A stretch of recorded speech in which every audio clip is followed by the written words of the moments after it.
자, 오늘 저희가 함께 깊이 들여다볼 자료는 로마서 15장입니다.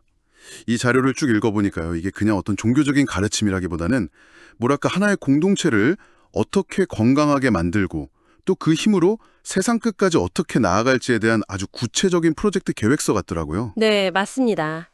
그 계획서라는 표현이 정말 딱 맞는 것 같아요. 그렇죠. 한쪽에는 강한 사람과 약한 사람이 어떻게 같이 살아야 하는지에 대한 아주 섬세한 관계의 원칙이 담겨 있고요.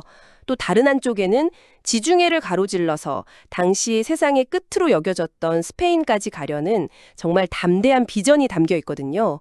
이상과 현실이 아주 팽팽하게 공존하는 그런 글이죠. 특히 그 남의 토 위에는 건축하지 않겠다는 원칙. 이거 정말 흥미롭지 않나요? 네.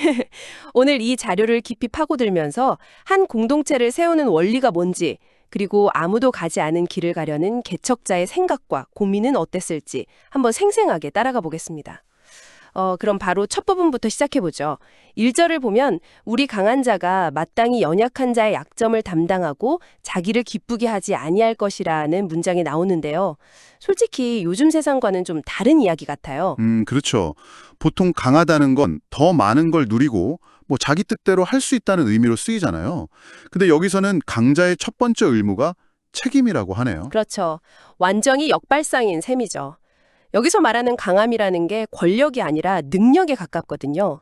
그러니까 더 많이 배웠거나 더 많은 자원을 가졌거나 혹은 신령이 더 확고한 사람이요. 근데 그 능력을 자기 만족을 위해 쓰지 말라는 거예요. 여기서 오해하면 안 되는 게 이게 무조건 희생하고 자기를 막 억누르라는 뜻은 아니에요. 바로 다음 2절에 그 목적이 나오거든요. 이웃을 기쁘게 해서 선을 이루고 덕을 세우라는 거죠. 그러니까 내 힘을 쓰는 방향 자체를 나에서 우리로 바꾸라는 거군요. 내 만족이 아니라 공동체의 성장과 유익을 위해서요. 바로 그겁니다.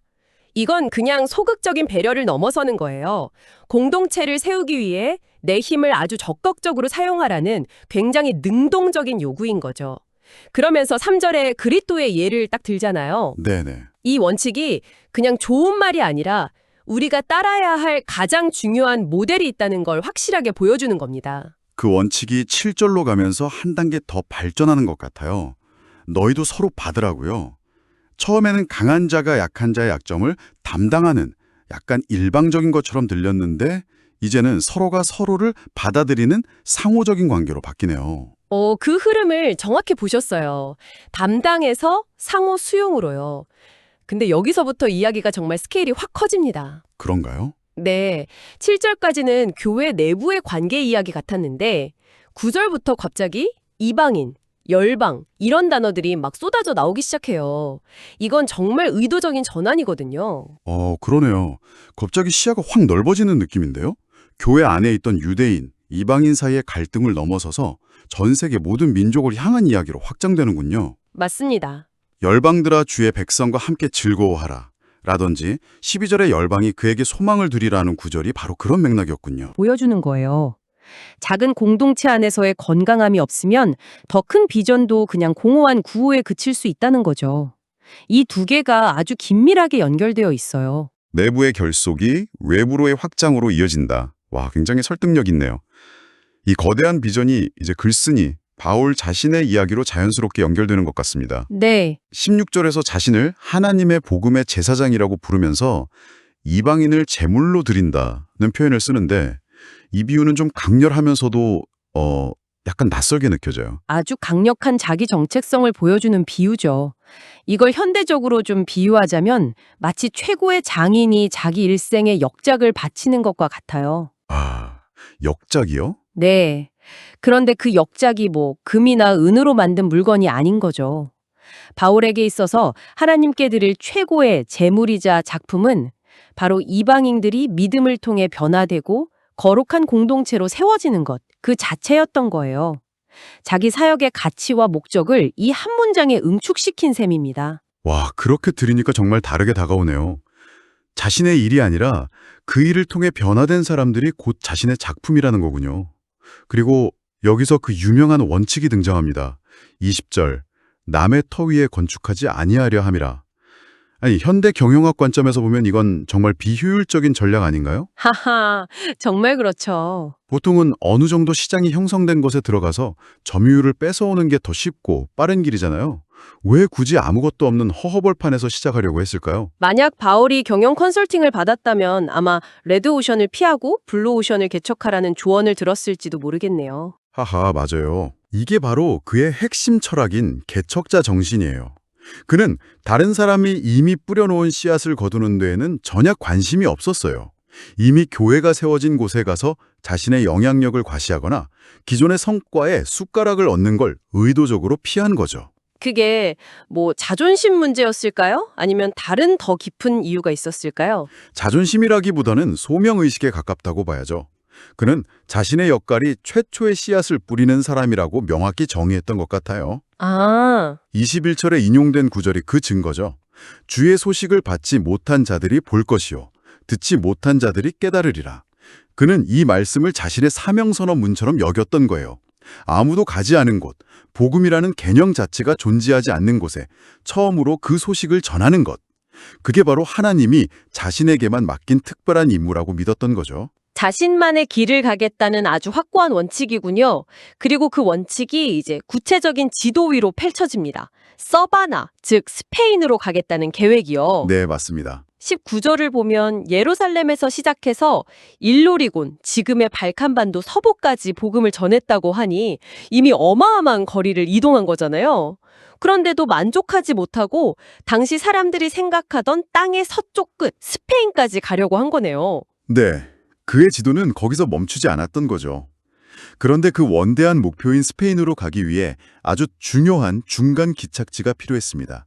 그게 바로 로마였어요. 아, 로마. 네, 24절을 보면 그의 아주 현실적인 계획이 드러나는데요. 너희와 교제하여 약간 만족을 받은 후에 너희의 그리로 보내줌을 바람이라. 잠깐만요. 이 표현 너희의 보내줌을 바란다는 게 그냥 잘 다녀오라고 인사해달라 이런 뜻은 아닌 것 같네요. 훨씬 더 구체적인 의미죠. 이건 사실상 스페인 선교를 위한 후원과 지원을 요청하는 거예요. 사람, 정보, 재정적인 지원까지 다 포함해서요. 아, 정말요? 네. 로마 교회를 스페인 선교의 베이스 캠프 혹은 전략적 파트너로 삼고 싶었던 겁니다.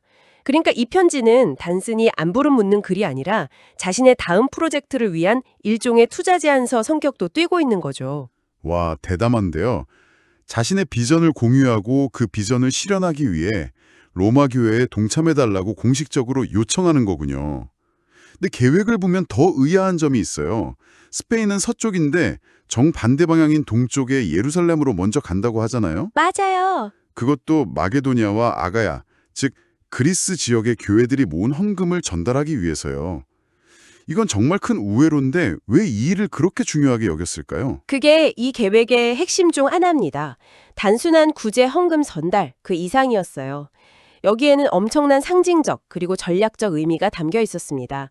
27절에 그 이유를 설명하죠. 네, 이방인들이 유대인들로부터 신령한 것, 즉 복음이라는 영적인 선물을 받았으니 이제는 육신의 것, 그러니까 물질로 그들을 섬기는 건 마땅한 빚을 갚는 행위라는 거예요. 빚을 갚는다. 굉장히 강한 표현인데요. 네, 당시 교회 안에는 유대인 출신 신자들과 이방인 출신 신자들 사이에 보이지 않는 어떤 긴장과 갈등의 벽이 있었어요.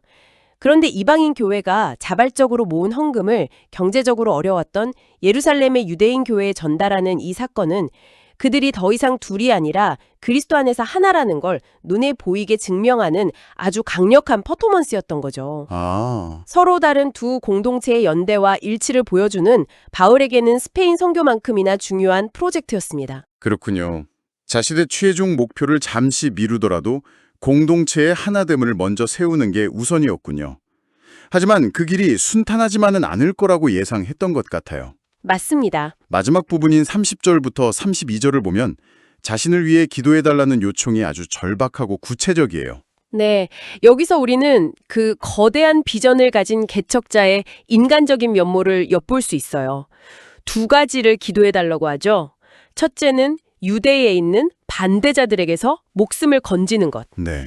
그리고 둘째는 예루살렘 교회가 이 이방인들의 헌금을 기쁘게 받아주는 것. 두 번째 기도가 좀 의외네요. 좋은 뜻으로 가져가는 헌금인데 그걸 거절할 수도 있었다는 건가요? 충분히 그럴 수 있었습니다. 일부 좀 보수적인 유대인 신자들은 바울이 이방인들에게 너무 관대하다고 비판했거든요. 그들이 보낸 헌금을 율법도 모르는 이방인들이 보낸 돈이라며 받지 않을 가능성도 있었던 거죠. 아, 그랬군요. 그렇게 되면 바울이 공들였던 추진했던 그 화합의 프로젝트 전체가 물거품이 되는 거고요. 그래서 기쁘게 받게 해달라고 기도하는 겁니다. 세상 끝까지 가겠다는 담대한 계획 이면에 이 중요한 만남이 잘 성사될지에 대한 현실적인 불안과 염려가 그대로 묻어나는 대목이죠. 아, 오늘 로마서 15장을 통해 공동체를 움직이는 원칙에서 시작해서 세상 끝을 향한 비전, 그리고 그 비전을 이루기 위한 치밀한 전략과 인간적인 두려움까지 정말 입체적인 한 사람의 계획서를 들여다본 것 같습니다. 추상적인 구호가 아니라 지도와 사람과 돈의 문제가 얽힌 생생한 삶의 현장을 본 느낌이에요. 정말 그렇죠. 강한 자의 책임이라는 거대한 이상, 로마를 거점으로 스파인까지 가겠다는 치밀한 전략, 그리고 예루살렘에서 마주할지도 모를 위험에 대한 솔깃한 두려움까지 이 모든 게 한 장에 담겨 있다는 게 참 놀라워요. 네. 여기서 마지막으로 이 자료를 보내주신 당신에게 하나의 질문을 던지면서 마무리하고 싶네요. 이 글쓴이는 남의 터 위에 건축하지 않겠다는 자신만의 확고한 원칙이 있었습니다.